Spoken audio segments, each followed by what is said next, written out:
This is Dick Davison riding with Pastor Germany E. Bennett Jr., pastor of True Oracles of God Ministries. We're doing a rolling interview. All right. How you doing today, Pastor Bennett?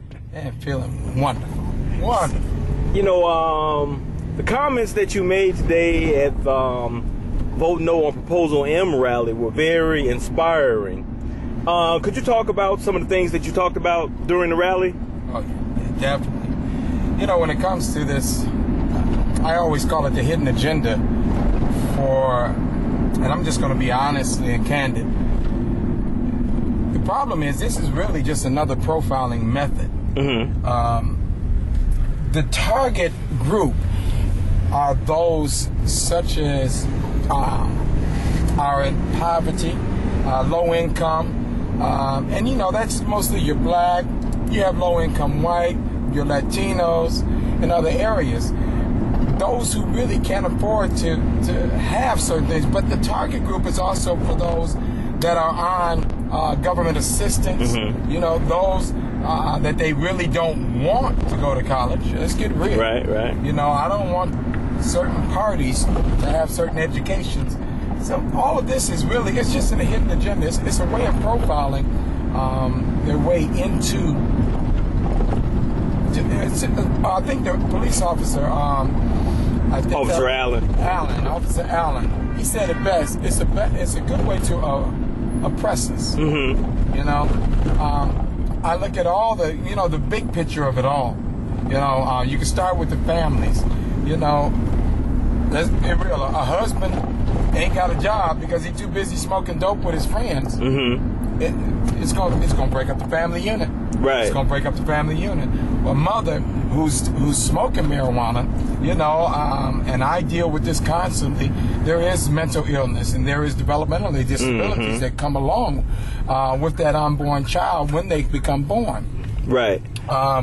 Then the family unit when it comes to if you can't even maintain a household. Mm-hmm. So all of these different things take into action no matter what we do.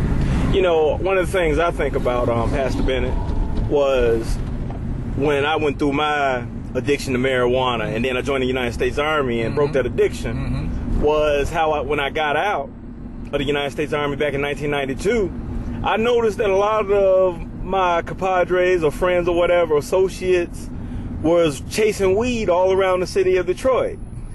You know, how the weed was a little bit more potent, a little bit more stronger. And they would talk about those that was addicted to heroin and crack, talking about they ain't, you know, fill in the blank.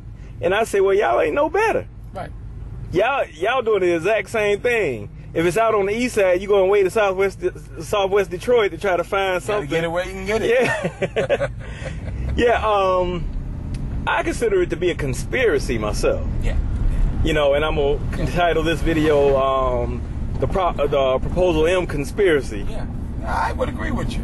You know, I would agree with you. You know, that's why I call it profiling, because profiling is it's a conspiracy in order to use that term, oppress, or to bring down, or to do something behind the scenes that has another meaning. Mm-hmm. You know, what's the purpose?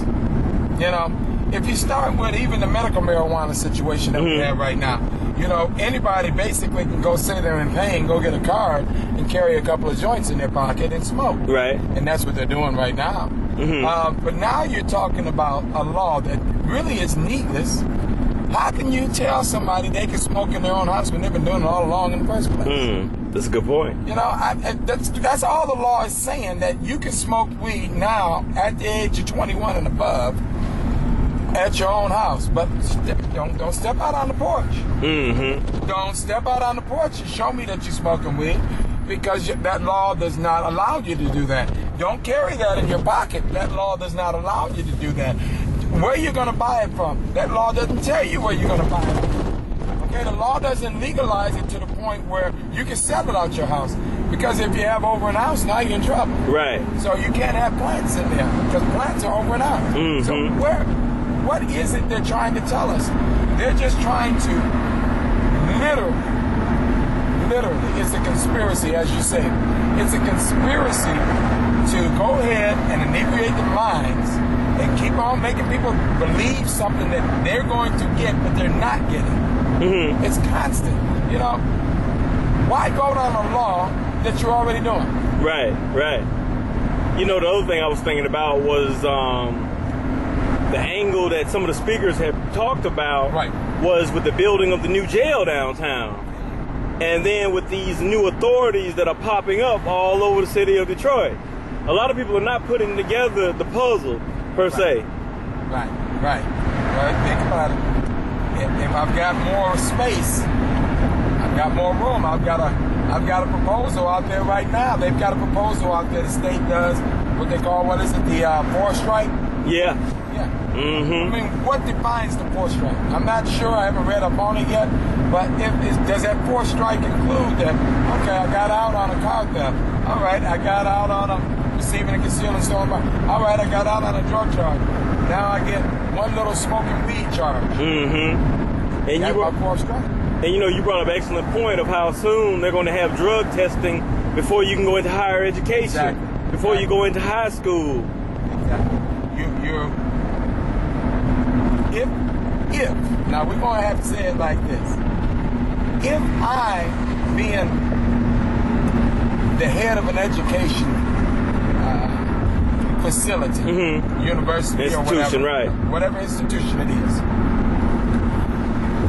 if I'm the head of it, and my dollars are coming from private donors, and that board from where those private dollars represents those private donors, and they say they don't want a certain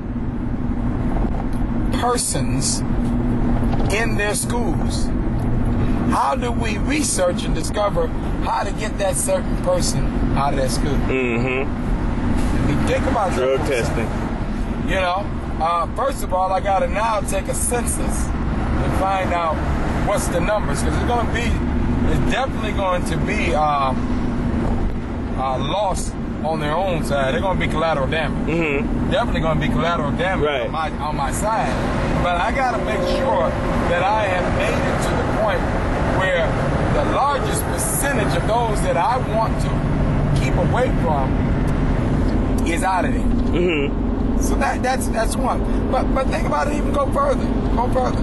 If I stop their education, I stop their future. Mm-hmm. I stop them future doctors from making that $200,000 to $300,000 to $400,000 a year or more. Mm-hmm. I stop that future politician now because I gave him that bad record, or I don't give him the education that's necessary to be on his credentials in order for him to be able to be that politician that people are going to look at. Right. You know, those type of things come into play. No matter how you look at it. Everything comes into play, even in the church. If I want to destroy the church, all I got to do is get people high. Oh, it's legal. I can go out of mine. First of all, you ain't going to get up Sunday morning. Right. You know? Right. It's real. You don't want to get up. Church be at 4 o'clock in the evening now. You know, it's a lot. You know, I really enjoyed this conference. It was very informative and very enlightening because of all the different angles of all the different organizations that were there. From the different religions, you know, religious affiliations, the different recovery organizations and groups, also from the politicians, and it was one of those things that Detroit, out of all the problems that Detroit is facing, they want to legalize personal use of marijuana.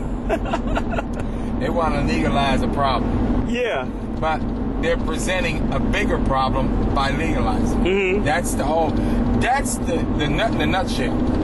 Is that they want to bring something that's going to cause create a bigger problem. That's where your conspiracy is. Because the thing is, we have to research even more to find out what is it they're trying to do. What is it what's the bottom line that you really want to see by causing and creating a greater problem? Right.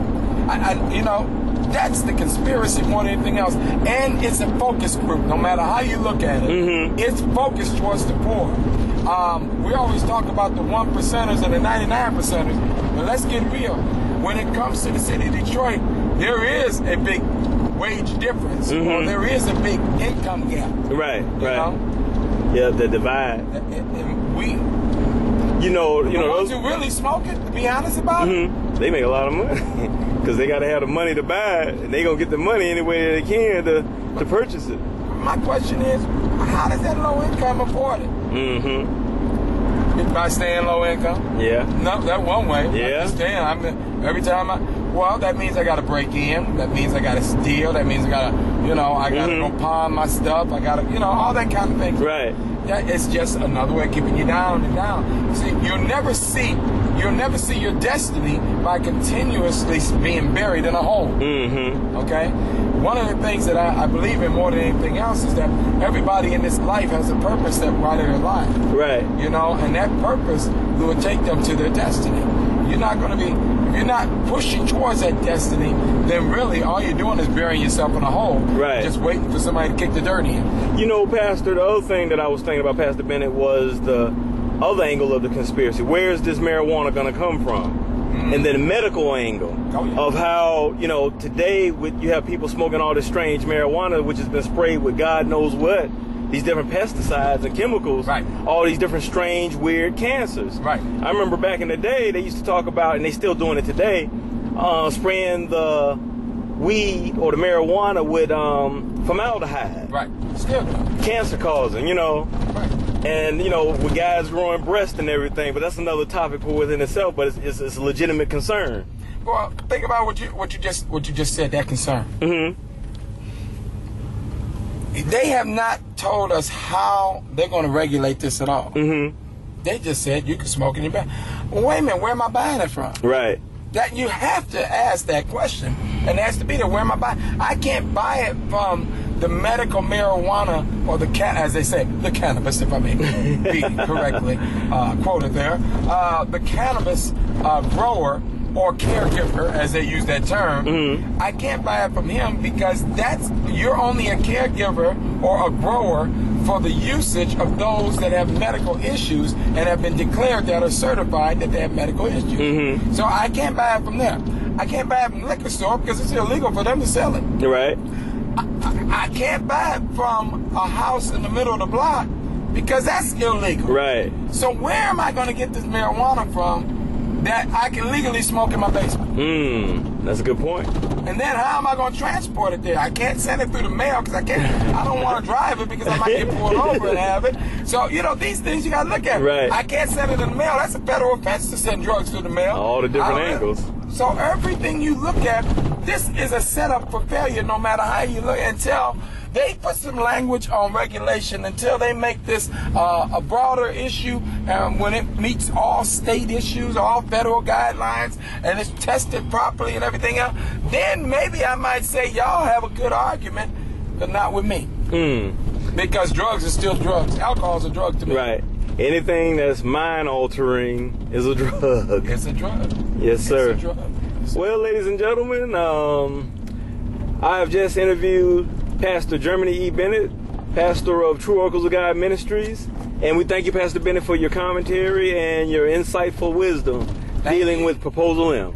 Thank you once again. Vote no. You're welcome.